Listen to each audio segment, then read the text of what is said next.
Donc,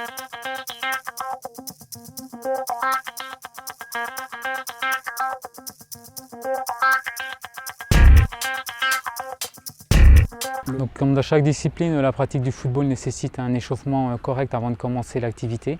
Une durée de 15 à 20 minutes d'échauffement est conseillée. On essaye de cibler l'échauffement et de se préparer spécifiquement sur les régions des ischios, des adducteurs, des mollets et des quadriceps pour avoir un échauffement le plus spécifique possible et éviter toute survenue de blessure. Donc voici le premier des 4 exercices qui consistent à échauffer le footballeur de manière générale. Donc l'exercice se déroule par 2. Donc un joueur possède le ballon et trottine avec pour se préparer à l'effort et faire augmenter son rythme cardiaque. Le joueur qui ne possède pas le ballon, lui, effectue des mouvements généraux, talons-fesses, montée de genoux. Donc la possession de balle doit être de quelques secondes seulement. Au bout de ces quelques secondes, le joueur bloque, regarde son partenaire, déclenche la passe pour pouvoir ensuite changer d'exercice.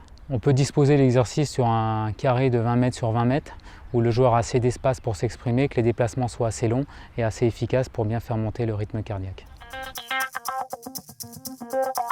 Le deuxième exercice est un exercice de proprioception qui vise à renforcer la zone de la cheville et du genou et de bien la préparer à l'effort. L'exercice se déroule par 2. Un joueur est en position stable sur une jambe avec les yeux fermés et l'autre essaye de le déstabiliser en le touchant à différents endroits du corps. On répète à peu près 3 touches à chaque fois sur chaque jambe. Le joueur alterne un travail sur la jambe droite et la jambe gauche pour un maximum d'efficacité. Donc le troisième exercice est un exercice spécifique sur la préparation à l'effort des adducteurs. Donc l'exercice se déroule en 2 temps. La première phase, c'est une phase d'échauffement général où on étire l'adducteur droit 6 secondes, l'adducteur gauche 6 secondes et on enchaîne ensuite par un exercice de fente latérale sur 6 secondes aussi. Une fois qu'on a fait cette première préparation, une dizaine de secondes après, on enchaîne sur une deuxième phase de passe courte, donc vraiment un exercice type football qui termine la préparation à l'effort spécifique sur cette zone. Donc le dernier exercice consiste à échauffer cette fois la partie des ischio-jambiers.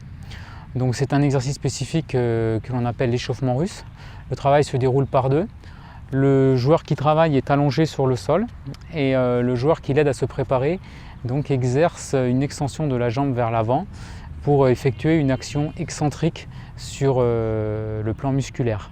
Il faut répéter une dizaine de fois ce mouvement de flexion-extension sur la jambe avec un maximum de résistance de la personne qui travaille.